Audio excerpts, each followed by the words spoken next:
Hello बच्चों, welcome back to my channel. कैसे हैं आप सब लोग। बिहार में जो जूनियर अकाउंट क्लर्क की वैकेंसी आई है उसकी प्रोसेस चल रही थी आप लोगों की, साथ साथ टैक्स सेट भी आ रहे थे। तो उसमें आज हम आगे पढ़ेंगे। टैक्सेशन चल रहा था आपका, तो उसमें हम पढ़ेंगे अब एग्रीकल्चर इनकम क्या होती है। बहुत ही इंपॉर्टेंट है, इससे रिलेटेड आपके एक दो क्वेश्चन जरूर पूछे जाते हैं। कभी कभी मैचिंग करने को दे देता है, कुछ इंपॉर्टेंट कौन कौन सी जो सेक्शंस होती हैं जो इससे रिलेटेड होती हैं, और कभी कभी कौन सी एग्रीकल्चर इनकम है कितनी है, इससे रिलेटेड भी क्वेश्चन बनते हैं।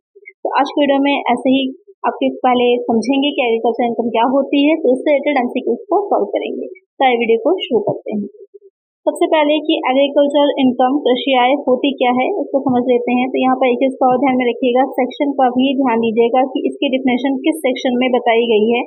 विकल्प ये पूछता है कि आयकर अधिनियम की किस धारा के अंतर्गत कृषि आय को एग्रीकल्चर इनकम को बताया जाता है या डिफाइन किया जाता है। तो यहाँ पर in India agriculture income refers to revenue derived और income earned from sources that include from land building और an associated with an agriculture land and commercial produce from a horticulture land as defined under section 2 subsection 1A of the income tax act 1961। तो किसमें ये बताया गया है, आयकर अधिनियम 1961 जो है उसमें बताया गया है। कौन से सेक्शन के अंतर्गत डिफाइन किया गया है, सेक्शन 2 सेक्शन 1A उसके अंतर्गत डिफाइन किया गया, तो ध्यान रखिएगा। तो क्या होती है कि भारत में जो कृषि इनकम है, एग्रीकल्चर इनकम होती है, उन स्रोतों की, उन सोर्सेस की इनकम को माना जाता है जो कि जिनसे जो राजस्व यानी कि आय अर्जित हो रही है या प्राप्त हो रही है। इसमें कौन कौन सी चीजें आ जाती हैं, एग्रीकल्चर लैंड यानी कि कृषि भूमि आ जाती है, फार्म लैंड आ जाती है, बिल्डिंग आ जाएगी, कृषि भूमि जो है या उससे जुड़ी कोई उससे इमारत बनी हुई होगी, या वहां पर किसी तरह की कोई बागवानी भूमि होगी। वाणिज्यिक उपज भी इसके अंतर्गत शामिल होती है, जो कॉमर्शियल इस पर काम किया जाता है। इसमें जो आपकी कुछ इनकम इस तरह की होती है जिसमें से कुछ पार्ट एग्रीकल्चर में जाता है और कुछ बिजनेस इनकम में चला जाता है। उससे रिलेटेड क्वेश्चन भी बनता है, जैसे चाय से रिलेटेड आ जाता है, कॉफी के से रिलेटेड आ जाता है। उसको भी देख लेंगे कि कितने परसेंट एग्रीकल्चर होती है और कितने परसेंट बिजनेस इनकम हो जाती है। बहुत सिंपल सा है, इजी सा है, लेकिन क्वेश्चन इससे जरूर बनता है। तो सारी इनकम क्या हो जाती है, उसे हम कृषि आय कहते हैं, एग्रीकल्चर इनकम कहते हैं। और थोड़ा सा डिफाइन किया है यहाँ पर कि इस धारा में कौन कौन सी ऐसी इनकम है जिसको एग्रीकल्चर इनकम माना जाएगा, क्योंकि बहुत सी ऐसी चीजें हैं जो कृषि से ही रिलेटेड है लेकिन उसको एग्रीकल्चर इनकम नहीं माना जाता है। तो यहाँ पर पॉइंट देख लेते हैं। सबसे पहला पॉइंट इसमें जो कह रहा है, एनी रेंट और revenue derived from land situated in India and is used for agriculture purpose. Bharat में स्थित कोई भी भूमि से प्राप्त कोई किराया या फिर राजस्व आय और कृषि उद्देश्यों के लिए उपयोग किया जाता है, तो उसे हम एग्रीकल्चर इनकम मानते हैं या इस धारा के अंतर्गत आता है। फिर आ जाएगा, यहाँ पर सिर्फ बात एग्रीकल्चर लैंड की ही की जा रही है, कृषि भूमि की ही की जा रही है। सेकेंड है, any income derived by agriculture operations conducted on such land including processing of agriculture produce so as to make it fit for the market और सेल ऑफ सच प्रोड्यूस। यानी कि ऐसी भूमि जो कि कृषि कार्य में लगी हुई है यानी एग्रीकल्चर का इस्तेमाल किया जा रहा है, उससे किसी तरह की आय हो रही है या फिर जो कृषि उपज से आय हो रही है, तो वहां पर उस उपज को जब हम मार्केट में ले जाकर के सेल करते हैं तो उससे जो इनकम होती है या फिर सेल के योग्य बनती है, वो बिक्री योग्य बनती है वो, तो उससे जो इनकम होती है वो सब एग्रीकल्चर इनकम में ही आएगी। थर्ड आ जाएगा, any income accountable to a farm house subject to satisfaction of certain condition specified in the regarding section 2 subsection 1A। ऐसी कोई भी इनकम जो कि कुछ जो धारा आपकी दे रखी है उसकी शर्तों के अंतर्गत निर्दिष्ट की गई है, जिसमें कि आपका जो फार्म हाउस होते हैं, आपको सुना होगा फार्म हाउस के बारे में, वहाँ पर खेती भी की जाती है, लोग बागवानी भी करते हैं, घूमने फिरने सब पर्पज से लोगों के पास होते हैं फार्म हाउस, तो उससे भी कुछ इनकम जो होती है, तो कुछ कंडीशन जो इसके सेक्शन के अंतर्गत बताई गई हैं उसके अंदर वो भी एग्रीकल्चर इनकम मानी जाती है। फोर्थ पॉइंट है, any income derived from seeding और sapling grown in a nursery shall be regarded as agriculture income. Nursery में उगाए गए पौधों या पौधों से प्राप्त किसी भी आय को कृषि आय माना जाता है। यानी कि जो नर्सरी होती है, आपने देखा ही होगा, जहाँ पर बहुत से अलग अलग तरह के प्लांट्स होते हैं, आप लोग उसे परचेज करते हैं और अपने घरों में लगाते हैं, तो वहाँ पर डिफरेंट डिफरेंट टाइप के होते हैं, तो उसका भी पूरी एक ही समझिए खेती होती है एक तरह से, तो वो जो उससे इनकम होती है उसे भी एग्रीकल्चर इनकम में शामिल किया जाता है। तो ये चार तरह की जो इनकम होगी वो इस सेक्शन के अंडर में एग्रीकल्चर इनकम मानी जाती है। अब आ जाता है कि कुछ डायरेक्ट हम देख लेते हैं ऐसे एग्जाम्पल जो कि कृषि आय माने जाते हैं। अगर क्वेश्चन में पूछेगा आपसे और ये एग्जाम्पल्स दे रखे होंगे और कोई एक पॉइंट ऐसा होगा जो कि एग्रीकल्चर इनकम नहीं होगा, तो आपसे पूछता है कि कौन सी है या कौन सी नहीं है, तो आपको बहुत आसानी से समझ में आ जाएगा। तो पहला पॉइंट इसमें है income from sale of seeds. जो बीज होते हैं खेती के लिए, आपको पता ही होगा कि एग्रीकल्चर जो भी हम काम कर रहे होते हैं, कृषि हम कर रहे होते हैं, उसके लिए बीजों की जरूरत होती है। जो बीज होते हैं उनको सेल करने से जो इनकम होती है तो वो भी एग्रीकल्चर इनकम है। Income from growing flowers and creepers. जो फूल और लताएं होती हैं उनके उगने से जो आय होती है वो भी क्या होगी, एग्रीकल्चर इनकम मानी जाती है। जैसे सनफ्लावर होता है तो सनफ्लावर से तेल बनता है। इसी तरह और भी बहुत सी चीजें होती हैं, फ्लावर्स होते हैं उनसे खाने के लिए डायरेक्ट वेजिटेबल में भी यूज किए जाते हैं। थर्ड पॉइंट हो जाएगा income derive from sale of replanted trees. पुनः लगाए गए पेड़ों की बिक्री से प्राप्त आय, यानी कि जिनको पेड़ जो होते हैं जो बड़े हो गए उसके बाद उनकी शाखाओं को बहुत से अलग अलग कहाँ से होती है, कुछ बीजों से बन होते हैं, कुछ पेड़ ऐसे होते हैं जिनकी शाखाओं को लगाया जाता है, या कुछ फल के अंदर जो बीज होता है, तो अलग अलग तरह से जो प्लांटिंग होती है वो की जाती है। तो उसको भी सेल करने से जो आय होगी वो भी इसमें आएगी एग्रीकल्चर इनकम में। फिर है rent received from sale of rent received for agriculture land. जो कृषि भूमि उससे प्राप्त आएगी वाला बहुत पूछा जाता है कि अगर रेंट रिसीव हुआ है एग्रीकल्चर लैंड से तो किस में जाएगा, तो बच्चे थोड़ा कंफ्यूज हो जाते हैं, लेकिन इसको भी एग्रीकल्चर इनकम ही माना जाता है। नेक्स्ट पॉइंट आ जाता है फिफ्थ वाला, profit receive from a partner from A firm that deals with agricultural produce और एक्टिविटीज। कृषि उपज या गतिविधियों से संबंधित फर्म से भागीदारी से प्राप्त लाभ, यानी कि कोई ऐसी फर्म है जो कि एग्रीकल्चर काम से रिलेटेड है या जुड़ी हुई है या उसमें उसकी पार्टनरशिप है, तो उससे भी उसको जो इनकम हो रही है, लाभ प्रॉफिट हो रहा है, वो एग्रीकल्चर इनकम में आता है। 6 पॉइंट है interest received on capital by a partner engaged in agriculture operations from A firm. किसी फर्म से कृषि कार्यों में लगे साझेदार द्वारा पूंजी पर प्राप्त ब्याज, यानी कि कोई फर्म है जो कि कृषि काम में लगी है, यानी कृषि के कार्यों में लगी है, और उसमें जो साझेदार द्वारा कोई साझेदार है, पार्टनर है, उसने अपनी कैपिटल लगाई हुई है, उससे जो उसको इंटरेस्ट से मिल रहा है तो वो भी एग्रीकल्चर इनकम माना जाता है। तो ये सब इम्पोर्टेंट इसलिए हो जाता है क्योंकि एग्रीकल्चर इनकम जो होती है इंडिया में क्या है, इंडिया में वो टैक्स फ्री मानी जाती है, तो उसको भी दो तरह से देखा जाता है, आगे भी हम उसको भी समझेंगे। तो अभी तक आपकी समझ में आ गया होगा ऐसी कौन सी इनकम है जो एग्रीकल्चर इनकम मानी जाती है। अब इम्पोर्टेंट ये भी है देखना कि कौन सी इनकम ऐसी है जिसको एग्रीकल्चर इनकम नहीं मानते हैं, यानी कि examples of non agriculture income, गैर कृषि आय के उदाहरण, कि हम इसको एग्रीकल्चर इनकम नहीं मानेंगे। लगती तो है कि हाँ एग्रीकल्चर से डायरेक्ट रिलेटेड है, इनडायरेक्टली होगी, डायरेक्ट तो होगी नहीं, डायरेक्ट होती तो वो आपकी आ जाती है एग्रीकल्चर इनकम में।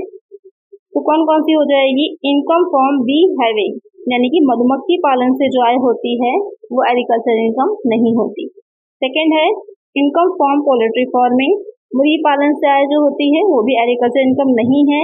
Income from butter and cheese making, मक्खन और पनीर बनाने से आय। Income from the sale of spontaneously grown trees, जो स्वतः उग जाते हैं, आपने देखा होगा बहुत सी ऐसी फसलें होती हैं इनके बीच में जो होते हैं अपने आप ही छोटे छोटे पौधे उग जाते हैं, तो उनको भी अगर बेचा जा रहा है या जो यूज किया जाता है खाने के तौर पर, यानी कि खाने से मतलब जो गाय भैंसें होती हैं उनके चारे के लिए जो यूज किया जा रहा होता है तो उसको भी सेल किया जाता है, उससे भी लेकिन जो इनकम होती है उसको एग्रीकल्चर इनकम नहीं माना जाता। फिर है भूमि से समुद्र का पानी भर जाने के बाद उत्पादित नमक से आय, यानी कि अगर किसी ऐसी जगह पर लैंड है, जमीन है, जहाँ पर क्या हो रहा है कि समुद्र का पानी आता है, क्योंकि आपको पता होगा नमक बनने की जो प्रक्रिया होती है, जो प्रोसेस होती है सॉल्ट बनने की, तो वहाँ पर पानी भर जाता है, तो पानी क्या होता है वाष्प बनकर उड़ जाता है और जो नीचे हो जाता है वो नमक होता है, सॉल्ट होता है। तो इस तरह से भी अगर सॉल्ट बन रहा है उसको सेल किया जा रहा है तो उसको एग्रीकल्चर इनकम नहीं माना जाता। नेक्स्ट आ जाएगा परचेज ऑफ स्टैंडिंग क्रॉप, यानी कि खड़ी फसल की खरीद। कहीं पर जो है मतलब कोई कृषक है, कोई मतलब एग्रीकल्चर काम कर रहा है और उसने फसल उगाई है और उस उगी हुई फसल को ऐसे ही बिना काटे ऐसे ही अगर सेल कर देता है, बेच देता है, उससे भी जो इनकम होती है उसको भी एग्रीकल्चर इनकम नहीं माना जाता। ये वाला बहुत इंपॉर्टेंट है, बच्चे बहुत कंफ्यूज होते हैं इस वाले पॉइंट में, इसको ध्यान में रखिएगा।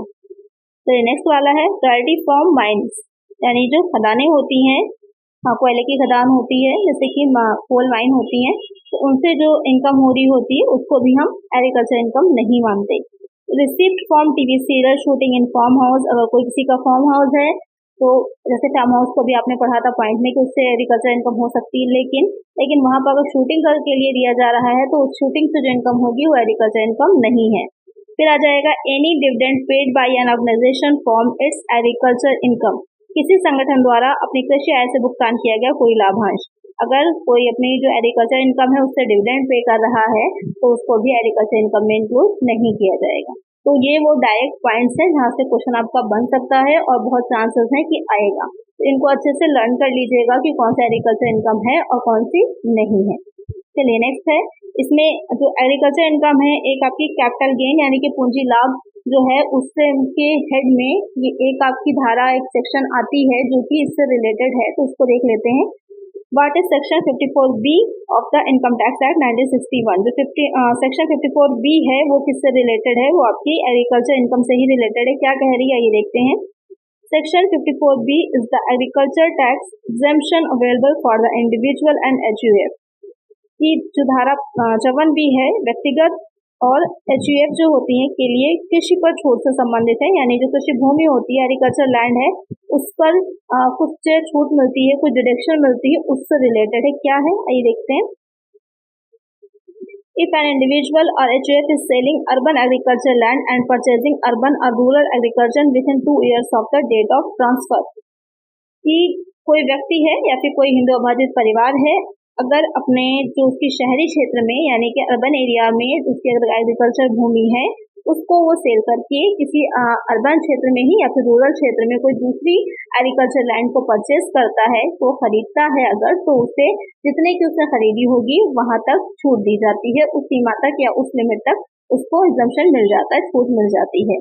लेकिन एक शर्त कंडीशन ये है कि 2 साल के अंदर उसे वो जो दूसरी भूमि हो कृषि भूमि है, यानी कि एग्रीकल्चर लैंड ही होना चाहिए, जो कृषि भूमि खरीदेगा 2 साल के अंदर तो उसे उसने उतनी राशि तक की उतने अमाउंट तक की रिडक्शन या छूट मिल जाती है।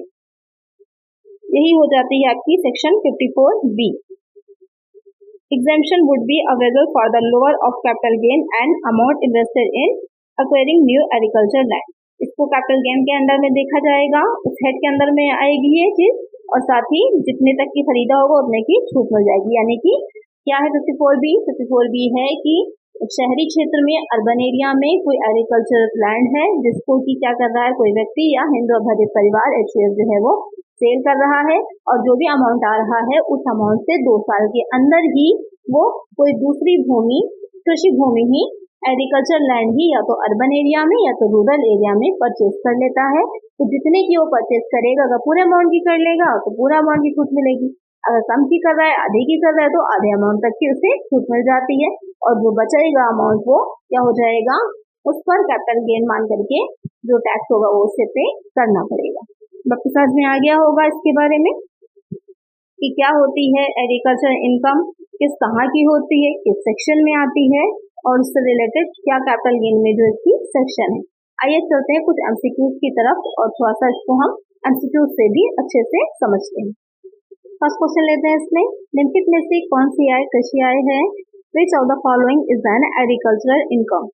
Income from interest on a simple mortgage of land used for agriculture purpose, income from agriculture land situated in Pakistan, amount of compensation received from insurance company on account of the loss of crop due to flood, price from the government on account of higher yield।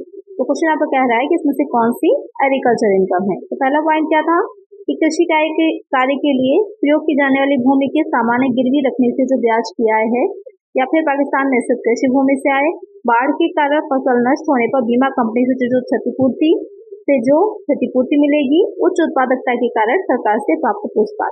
तो कौन सी income जो है वो इसमें आपकी agriculture income मानी जाती है? तो यहाँ पर जो सी पॉइंट दे रखा है कि बाढ़ आ जाने से, फ्लड हो जाने की वजह से जो भी फसल जो होगी क्रॉप जो होगी नष्ट हो गई है, तो उसमें इंश्योरेंस अगर करा रखा है तो इंश्योरेंस से जो भी क्षतिपूर्ति है उसे एग्रीकल्चर इनकम ही माना जाएगा। बाकी ये तीनों इनकम जो है वो एग्रीकल्चर इनकम नहीं है।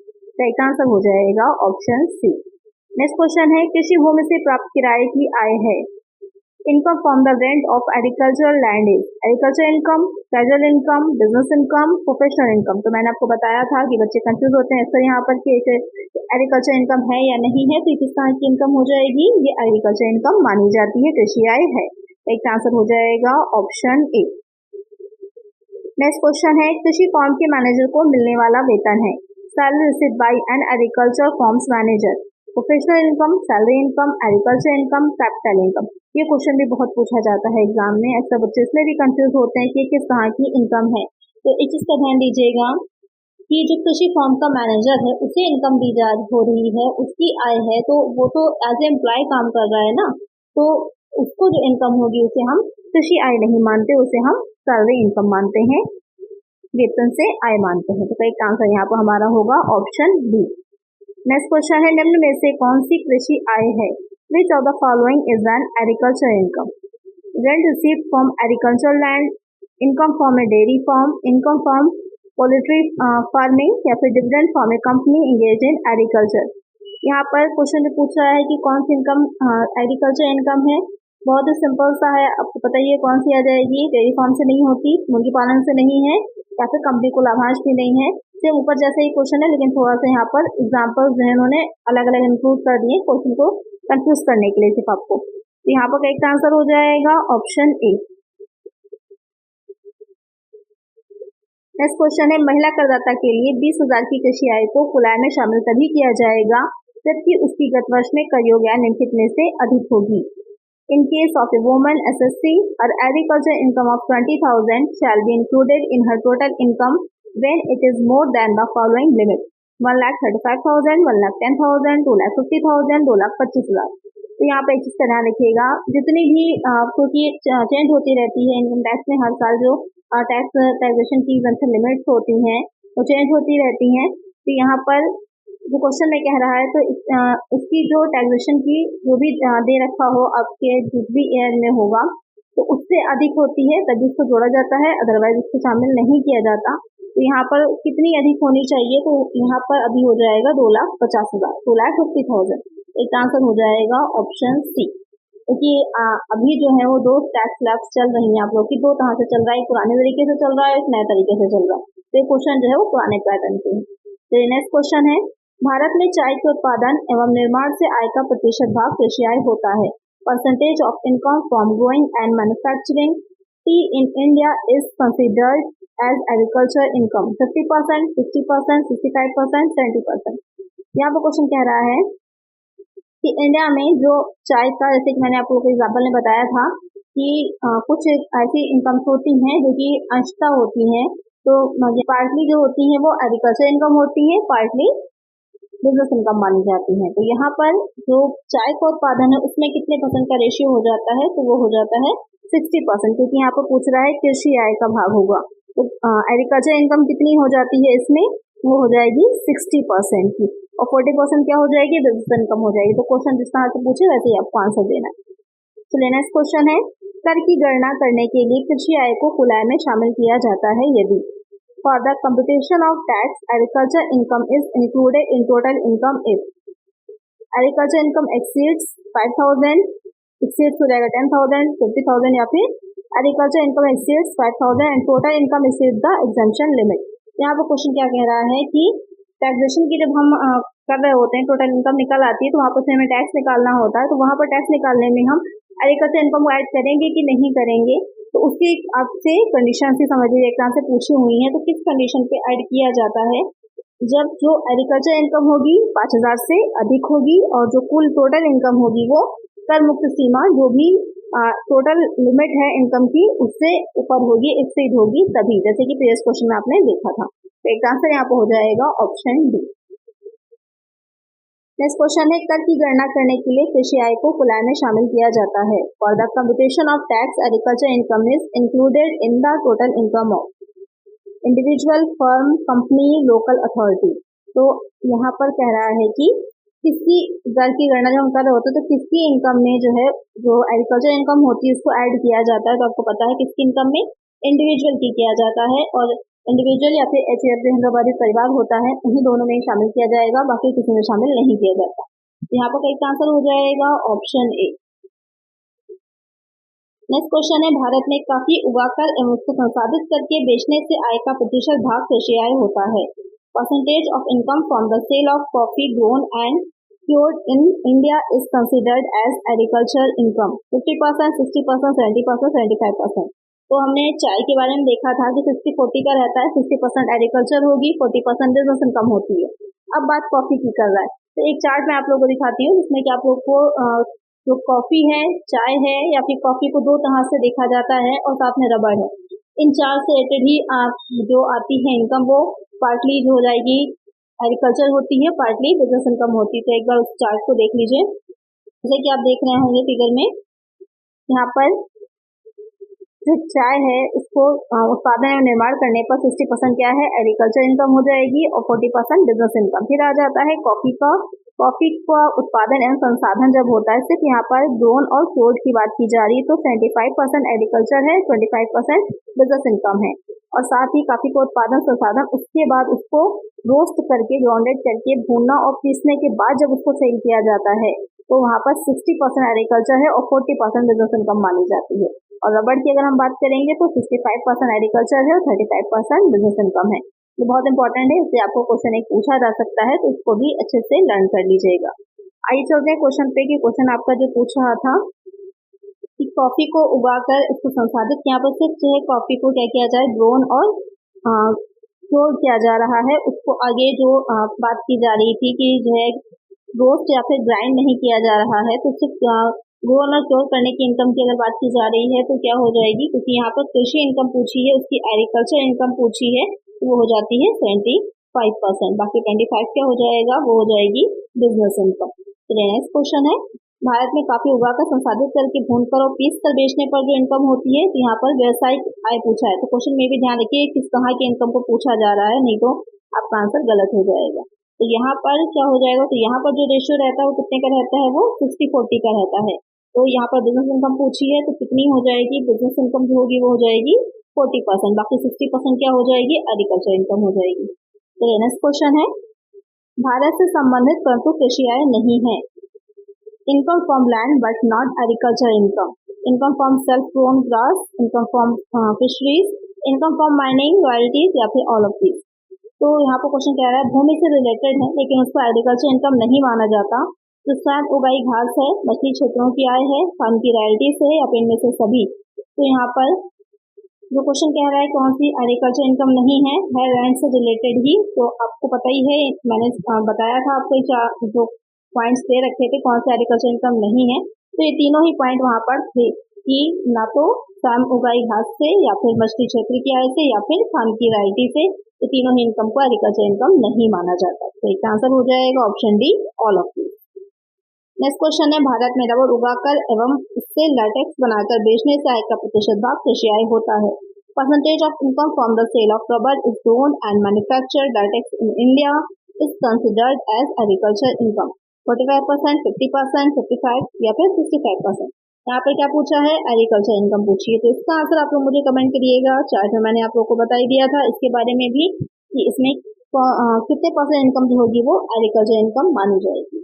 तो आई होप आपको अच्छे समझ में आ गया होगा एग्रीकल्चर इनकम के बारे में कि क्या होती है, किस तरह से इसको अलग अलग कौन सी आय को माना जाता है, कौन सी आय को नहीं माना जाता, कितने % में माना जाता है। तो आज की वीडियो में इतना ही। आई वीडियो अच्छी लगी होगी, अगर वीडियो अच्छी लगी है तो लाइक जरूर कर दीजिएगा, चैनल को सब्सक्राइब कर लीजिएगा और फ्रेंड्स तक वीडियो को शेयर भी कर दीजिएगा। मिलते हैं नेक्स्ट वीडियो में।